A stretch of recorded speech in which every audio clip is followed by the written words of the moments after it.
আমরা বাঙালির একটা বড় ফাঁদে পড়ে আছি, কি জানেন তো? পাকা বাড়ি।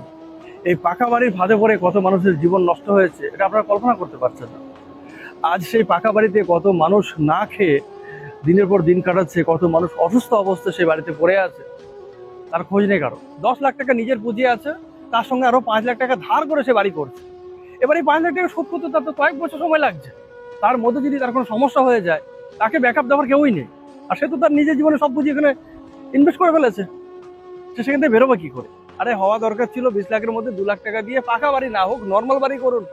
কিন্তু আমরা কাউকে দেখাতে হবে আমার পাকা বাড়ি আছে, আমার ছেলের বিয়ে দিতে হবে, আমাকে পাকা বাড়ি করতে হবে, তাহলে মেয়ের বাপ শুনবে না। কিন্তু ওই মেয়েটাই ওই পাকা বাড়িতে এসে আজকে কাঁদছে। তার স্বামী অসুস্থ, তার স্বামী কোনো কারণবশত আজকে কিছু করতে পারছে না। পাকা বাড়ি ধুয়ে জল খাওয়ার জন্য নয়, পাকা বাড়িটা সেফটির জন্য। প্রয়োজনে যখন আপনার সম্ভব হবে তখন করবেন।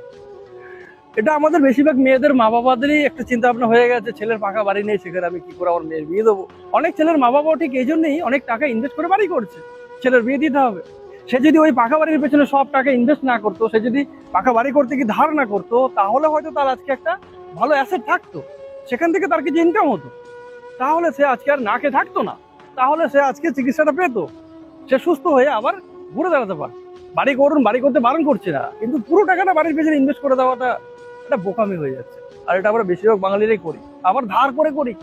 এই চিন্তা ভাবনাটা আমাদের বাঙালিদের চেঞ্জ করা দরকার আছে। আর আমরা এই জন্যই বারবার বাকিদের তুলনায় পিছিয়ে পড়ছি।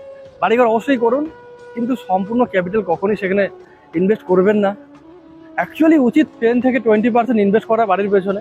পরিস্থিতি হিসাবে সেটাকে আপনি বাড়াতে পারেন, কিন্তু 100% আবার মাইনাসে গিয়ে ধার করে এটা একদমই বোকামি হচ্ছে।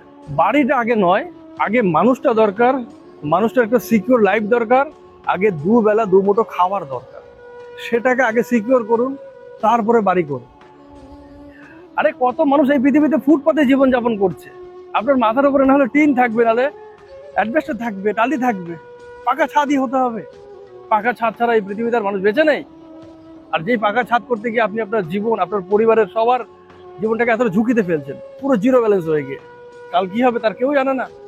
কাউকে দেখাবার জন্য বা বিয়ে করার জন্য আমি আমার জীবনে সব পুঁজি আমার বাড়ির পেছনে ঢেলে দিলাম। সমস্যা হলে কে সামলাবে? কেউ আসবে? কেউ আসবে না। ভালো থাকবেন সবাই।